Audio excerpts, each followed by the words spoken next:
So I've just been reading about there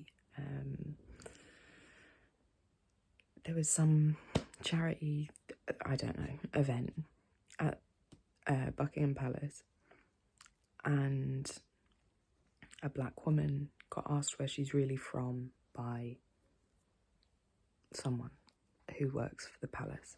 She's 83 years old, this woman who asked her, yeah? The woman who was asked, I've just now seen a picture of her, and seen her name. Her first name is Ngozi. Most West African name you could ever have, yeah? So there's that. Then we look at the fact that this woman is representing women who are of a particular non-British background, African and Caribbean. Specifically, her charity is set up just for those women.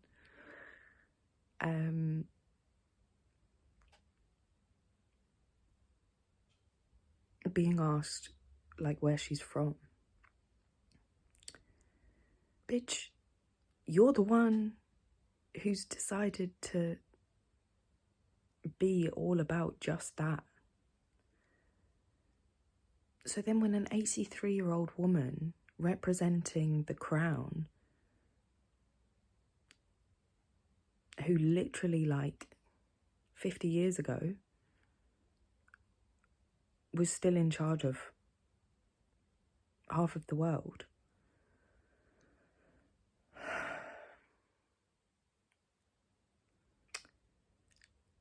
like, she's gonna ask you that, probably.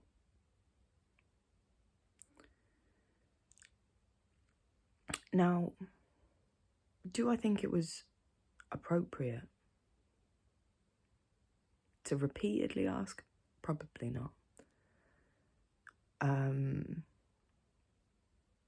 Is it very understandable? Yeah, though, you know?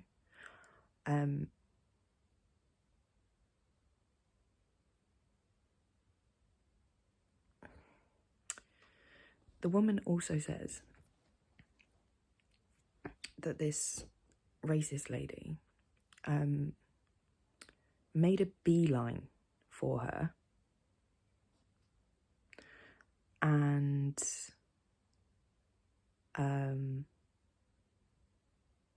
moved her locks out of the way to read her badge. She also says that she touched her hair during the interaction. Now, I want to know, did she touch her hair only to move the badge, to move it to read her badge? I still think that's weird and rude, but that's old ladies. Like, old ladies will, come here, you know? Like, old ladies are fucking weird and off-putting a lot of the time.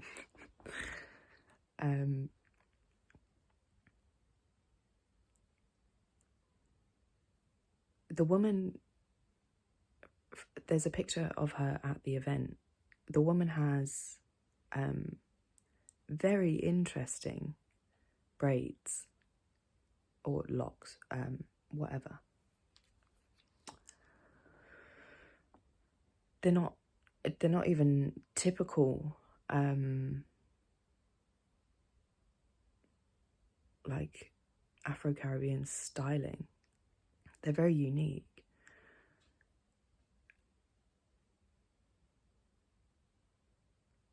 Now,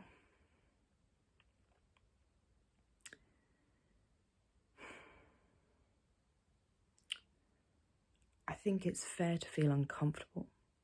I think it's fair to feel a little bit like targeted. However,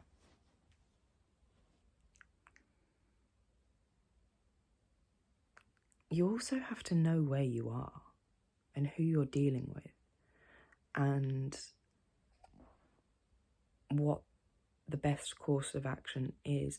You know, honestly, if you had that much of a problem with this kind of an interaction, maybe don't go to an event for the British monarchy, you know? Not sure if you've noticed, they're pretty fucking racist, bro.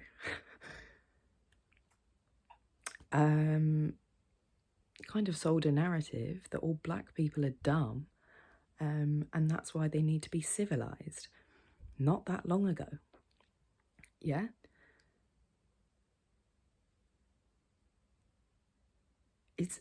It's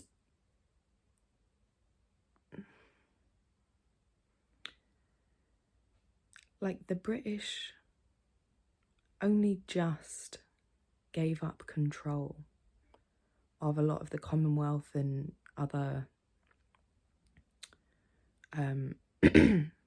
territories in that racist lady's lifetime.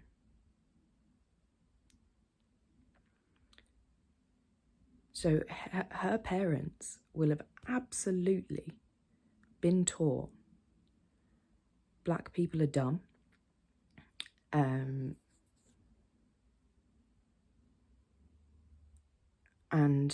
we're gracious enough to civilize them. That is absolutely the narrative they will have been sold. In that woman's lifetime, because in my granddad's lifetime, and he would have been younger than her. Oh no, about the same age actually. Anyway, she will have seen on pubs, well, not that this woman will have been going to pubs all that often, I doubt, but in her lifetime she will have grown up with seeing signs places. When, you know, the Windrush generation were brought over in the 50s and 60s,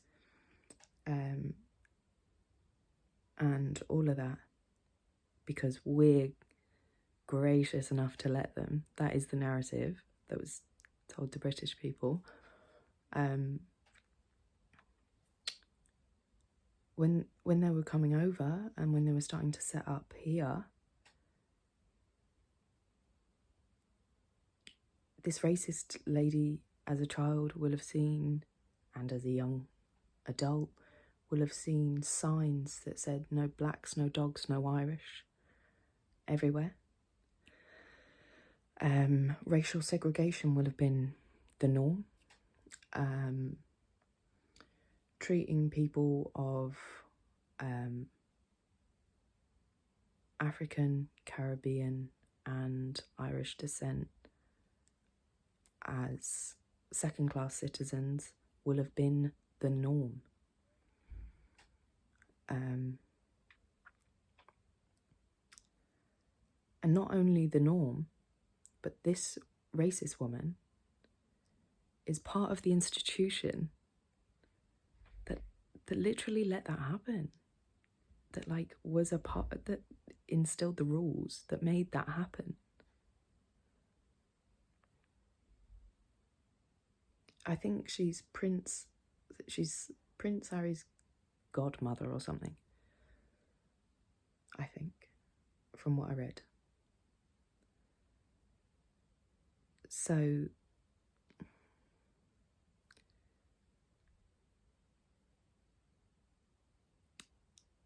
Prince Harry's godmother, which means Princess Diana chose her as a godparent. Maybe Prince Charles. If it was Prince Charles, okay, fine. Prob's super racist. But if Diana had anything to do with it, she can't be that bad. You know?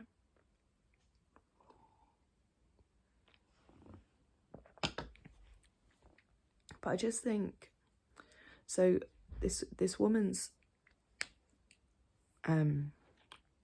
charity has now received a lot of threats. Then they're operationally compromised, apparently, because of a lot of issues from public interference since all of this. The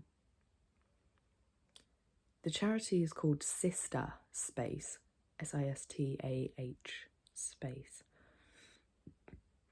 and it sounds like a great charity, but it's for women of African and Caribbean descent fleeing abuse, domestic abuse, that kind of thing. So it's within the thing that you're representing that you are not of British descent. That's like the whole thing of your charity. So I think it's very obtuse of her to have replied repeatedly that she's British to this woman.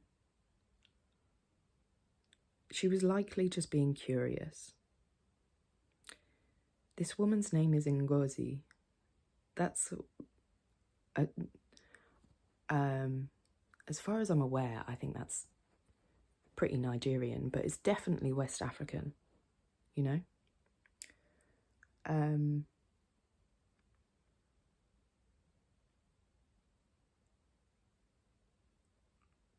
She was probably just trying to make conversation and like genuinely curious. And can genuine curiosity also be racist? Yeah, I think it can.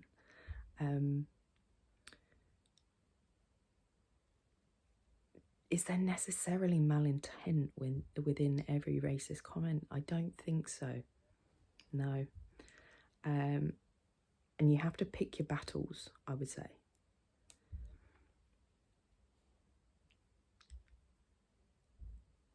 I remember when I was in Malawi, I was the only white girl with curly hair there. And we were painting this mural in a school. Fucking waste of time that was. God, it's such a bullshit white saviour thing to do. Anyway, we did other useful stuff as well, I promise. We were not equipped enough to be doing what we were doing though. And it was anyway. Rooted in quite colonial attitudes, to be honest. All of that. It was government funded. Anyway, another time. We were painting this mural and all of the school kids were like watching us. Oh God, my hand can't cope. All these school kids were watching us, so they were in a crowd behind us, and they didn't understand how I could have curly hair but not be black. They didn't get it, because I think they must have only seen, you know, blonde hair, blue-eyed type people, really, for the most part, before. And they just hadn't seen that. So they started grabbing my hair, you know? Not like in a bad way. It made me really uncomfortable. Yeah? It made me really uncomfortable. And it's based in this racist understanding of like what white is, what black is, whatever. But they were absolutely just curious. There was no malintent in that at all. At all. I still said, hey, can you leave me alone? Because I literally had like groups of kids coming up and grabbing the back of my head, which was just odd and quite disconcerting when you're surrounded by about 300 people. But they just wanted to feel the texture. That's all. They had never seen it before. They just wanted to feel it.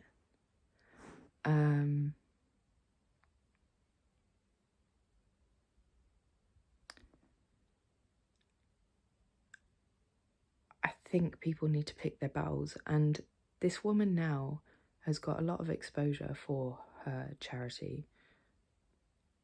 She has likely also put clients somewhat in danger. To have her little 15 minutes and to be like, oh, Buckingham Palace is racist. No shit, bro. No shit. Do you not know who you're dealing with? In one of the pictures, she's there with Camilla Horseface lady. Like,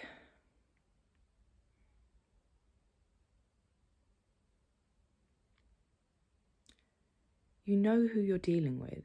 So I just think this is a bit of a crazy reaction. We all know, and now, you know, the media's covering it like, I'm just going to get a mince pie. The media's covering it like this is news to them. And it's like, are you forgetting, like, what the monarchy is built on? Like, what Britain is built on? It's racism, bruh. That's what it's built on.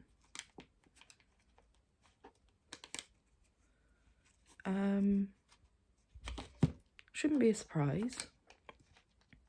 And when you're representing, and then second, when you're representing a charity that is specifically for women of a non-British descent, don't be surprised when people ask you what your descent is. Don't be surprised. And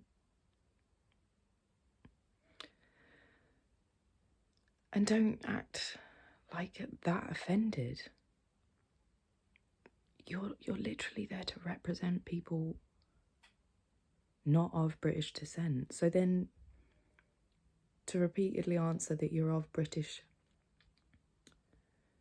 that like you're British, is just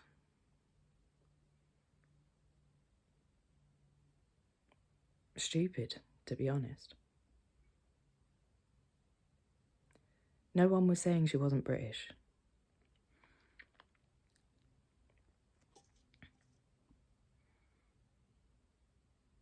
But she does say she's not of British descent. Like, that's the whole thing. That's why her charity exists.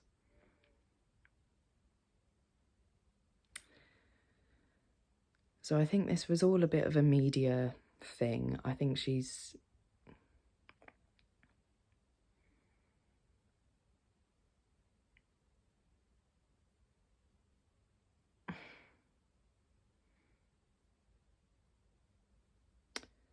I don't know. I just think, like, you know what you're dealing with. You know where you are. You're at a British monarchy event.